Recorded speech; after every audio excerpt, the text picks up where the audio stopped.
পশ্চিমবাংলায় যারা চাকরি পেল তারাও চাকরি হারালো, যারা চাকরি কিনলো তারাও চাকরি হারালো, খালি যারা চাকরি বেচলো তাদের কোনো অসুবিধা হলো না। বাংলার মানুষকে ঠিক করতে হবে যে আমরা বারবার করে এদেরই রাজনীতির কাছে আমরা হেরে যাব কিনা। নমস্কার, আপনারা দেখছেন হাও এবং এই মুহূর্তে আমাদের সঙ্গে রয়েছেন শতরূপ ঘোষ। দাদা, চাকরি হারাদের সঙ্গে মুখ্যমন্ত্রী যখন বৈঠক করছেন তখন তিনি বলছেন যে তিনি থাকতে কারোর চাকরি যেতে দেবেন না। আর এদিকে যখন এই চাকরি হারারা আজকে ডিআই অফিস অভিযান করছে সেখানে তাদের ওপর রাজ্য সরকারেরই পুলিশ লাঠিচার্জ করছে। উনি থাকতে চাকরি যেতে দেবেন না, উনি আছেন বলেই তো চাকরি চলে গেছে। উনি মুখ্যমন্ত্রী হওয়ার আগে কেউ কখনো ভাবতে পারতো যে পশ্চিমবাংলায় শিক্ষকতা চাকরি পাওয়ার পরে কারো চাকরি চলে যাবে? আর ওনার এই সমস্ত ফালতু কথা শুনে কার কী লাভ বলুন? এই যে হাইকোর্টের রায়টা আসার পরে উনিই বলেছিলেন যে আমি সুপ্রিম কোর্টে যা বোঝার বুঝে নেব। যখন স্টে অর্ডার হয়েছিল তখন খুব নাচ নেচেছিলেন, তখন গোটা তৃণমূল কংগ্রেস বিরাট নেচেছিল। তো তারপর কি হলো সবাই দেখলো। সুতরাং ওনার এই সমস্ত ফালতু কথায় যে বিশ্বাস করবে সে আরও বেশি করে পথে বসবে।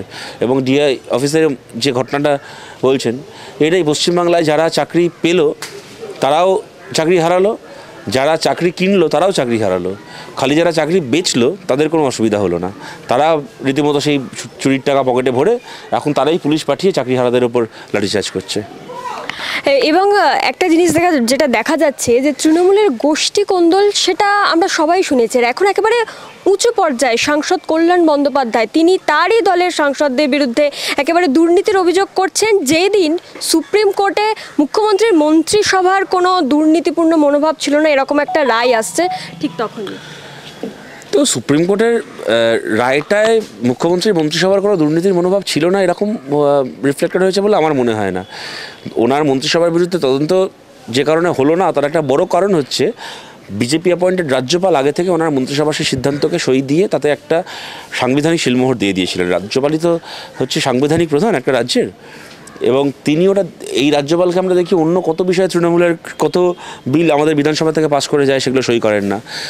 ইউনিভার্সিটির ভাইস চ্যান্সেলর অ্যাপয়েন্টমেন্ট নিয়ে কত টালবাহানা চলছে আমাদের রাজ্যে। প্রতিটা ইউনিভার্সিটির ভাইস চ্যান্সেলরের অ্যাপয়েন্টমেন্ট ঝুলে আছে, ইউনিভার্সিটিগুলোর অবস্থা খারাপ হচ্ছে। কিন্তু হঠাৎ করে যে কোনো কারণেই হোক না কেন একটা গোটা মন্ত্রিসভা বসে সিদ্ধান্ত নিল যে সুপার নিউমারিক পোস্ট তৈরি করে চাকরি কেনাদের চাকরিকে রক্ষা করতে হবে। আর সেই সিদ্ধান্তটাতে রাজ্য সরকার নিল আর রাজ্যপাল সই করে তাতে শিলমোহর দিয়ে দিলেন। সেটা একটা বড় কারণ হলো সুপ্রিম কোর্ট ওটাকে আর অসাংবিধানিক বলে আর বিরাট তদন্ত এগোতে পারলো না বলে। এটা কেন করলেন সে ওরাই রাজ্যপালই বলতে পারবে, বা বিজেপিও বুঝতে পারছে এর পেছনে কী খেলা আছে, বাংলার মানুষও বুঝতে পারছেন। আর কল্যাণ বন্দ্যোপাধ্যায় যেটা জিজ্ঞেস করলেন, দেখুন উনি তো নতুন কোনো কথা বলেননি। সৌগত রায় টাকা খেয়েছে নারদায়, কে না জানে বলুন। মহুয়া মৈত্রর হচ্ছে কিছু বিশেষ এজেন্সির হয়ে ভাড়া কাটছেন, এটা তো কল্যাণ ব্যানার্জি না বললেও এটা গোটা ভারতের মানুষ জানেন। সুতরাং তৃণমূল চোর এটা সবাই জানে, এটা 5 বছরের বাচ্চাও জানে। এখন ওদের মুসল পর্বে এখন ওদের মুখ থেকেই ওদের চুরির কথা সামনে চলে আসছে। এই যে ওয়াকফ বিল নিয়ে যে নতুন আইনটা পাশ হয়েছে সেখানে দেখা যাচ্ছে যে মুর্শিদাবাদ সংলগ্ন যে এলাকাগুলি রয়েছে সেখানে একেবারে ধুমধুমার কাণ্ড, এবং সেখানে মুখ্যমন্ত্রী তাদেরকে আরও মদত দিচ্ছেন যে তিনি বলছেন আমি থাকতে আমাদের সম্পত্তি কেউ কেড়ে নিতে পারবে না। উনি তো মুসলমানের সম্পত্তি কেড়েছেন, ওয়াকফের সম্পত্তি এই তো সংশোধনী তো সেদিন পাশ হলো। আর 2011-এ পশ্চিমবাংলায় ওয়াকফের কত সম্পত্তি ছিল, 2025-এ কত সম্পত্তি আপনারা হিসেব করে দেখুন না। ওয়াকফের কত সম্পত্তি মুখ্যমন্ত্রী এবং মুখ্যমন্ত্রী দলের লোকেরা তারা হাতিয়েছে। সেখানে শপিং মল তৈরি হয়েছে, ওদের নেতাদের হোটেল রিসোর্ট তৈরি হয়েছে, ওয়াকফের বিঘের পর বিঘে মাইলের পর মাইল সম্পত্তি তারা তৃণমূল হাতিয়েছে, বেচেছে, সেগুলো চরিত্র পাল্টেছে। আর এখন এই মুর্শিদাবাদের যে বিক্ষোভের কথা বললেন, দেখুন এটা একেবারেই যে চেহারায় হচ্ছে এটা কাঙ্ক্ষিত না। এইটুকু বলতে পারি যে ওয়াকফের যে সংশোধনী পাশ হয়েছে পার্লামেন্টে সংখ্যার জোরে, তা অগণতান্ত্রিক, তা বেআইনি এবং তা ভারতের ধর্মনিরপেক্ষতার বিরুদ্ধে যায়। কিন্তু এটা বুঝতে হবে যে ধর্মনিরপেক্ষতারকে বাঁচিয়ে রাখার লড়াইটা কি মোদির বিরুদ্ধে এই লড়াইটা কোনো একটা ধর্মীয় সম্প্রদায়ের লড়াই নয়, কিছু মৌলবীর লড়াই নয়।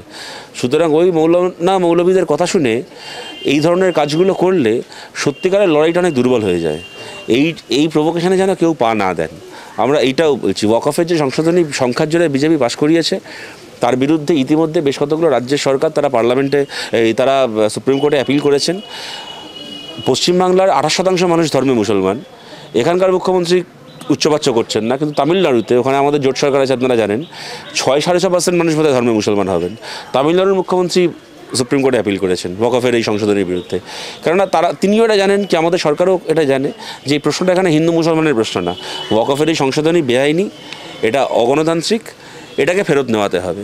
সুতরাং এই যে মানে সব মানুষকে সঙ্গে নিয়ে এই যে মূলধারার যে রাজনীতি, এর সঙ্গেই যেন সবাই থাকেন, আমরা এইটুকুই আশা করছি। দুজন মৌলবী একটু উস্কানি দিয়ে আপনাকে দিয়ে কিছু বেআইনি কাজ করিয়ে গোটা সমাজের কাছে একটা প্রশ্নের সামনে আপনাকে ফেলে দিল এবং বিজেপির ওইটাকে দেখিয়ে রাজনীতি করতে সুবিধা হলো, এইটা যেন দিনের পর দিন চলতে না পারে।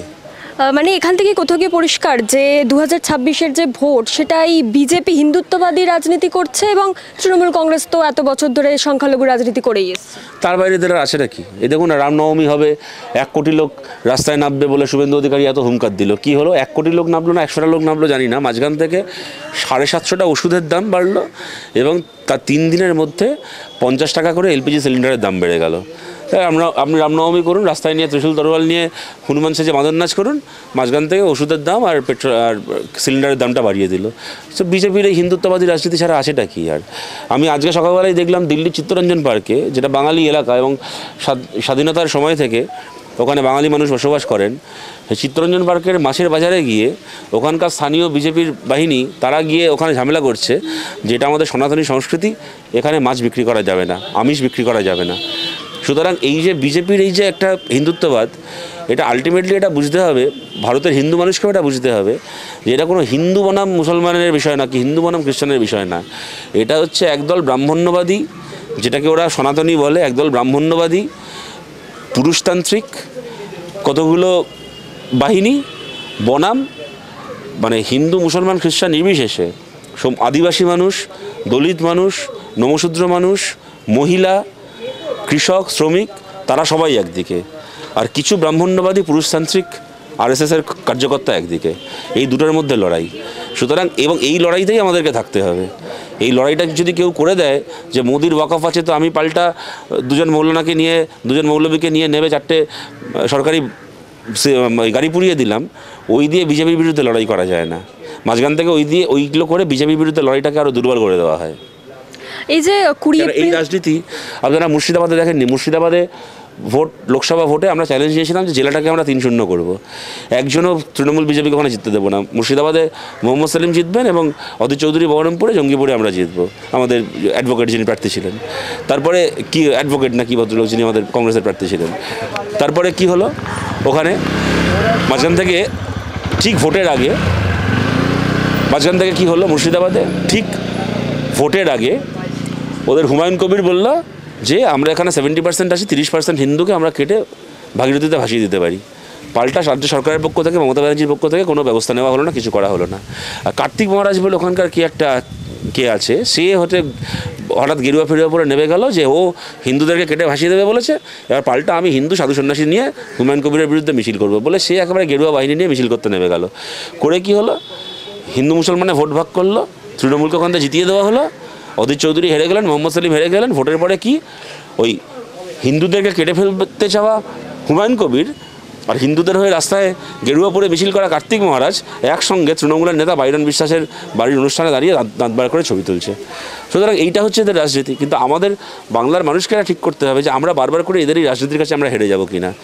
আর এই শুভেন্দু মমতার মতো কতগুলো সাম্প্রদায়িকের জন্য আমরা ছোটোবেলা থেকে যার সঙ্গে মাঠে খেলে স্কুলে একসঙ্গে পড়াশুনো করে যাদের সঙ্গে বড় হয়েছি, আমরা একে অপরকে অবিশ্বাস করবো কিনা, একে অপরকে সন্দেহ করবো কিনা, একে অপরের প্রতি বিদ্বেষপূর্ণ হবো কিনা। 20 এপ্রিল যে ব্রিগেড, সেখানে মূলত একেবারে মধ্যমণি হচ্ছে যারা খেটে খাওয়া দিনমজুর শ্রমজীবী মানুষ।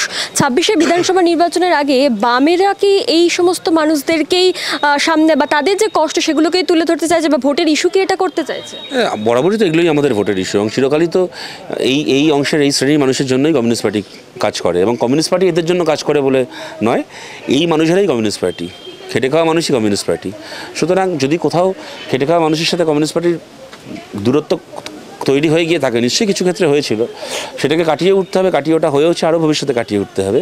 কিন্তু খেটে খাওয়া মানুষের লড়াই আন্দোলন এবং কমিউনিস্ট পার্টির লড়াই দুটো তো আলাদা নয়, দুটো সমার্থক শব্দ।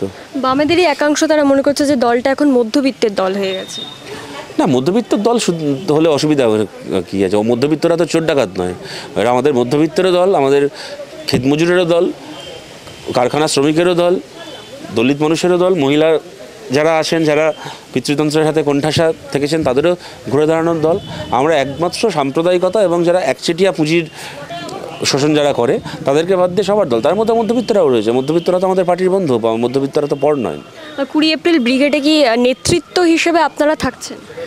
না না, আমরা সবাই ব্রিগেডের কর্মী হিসেবেই থাকছি।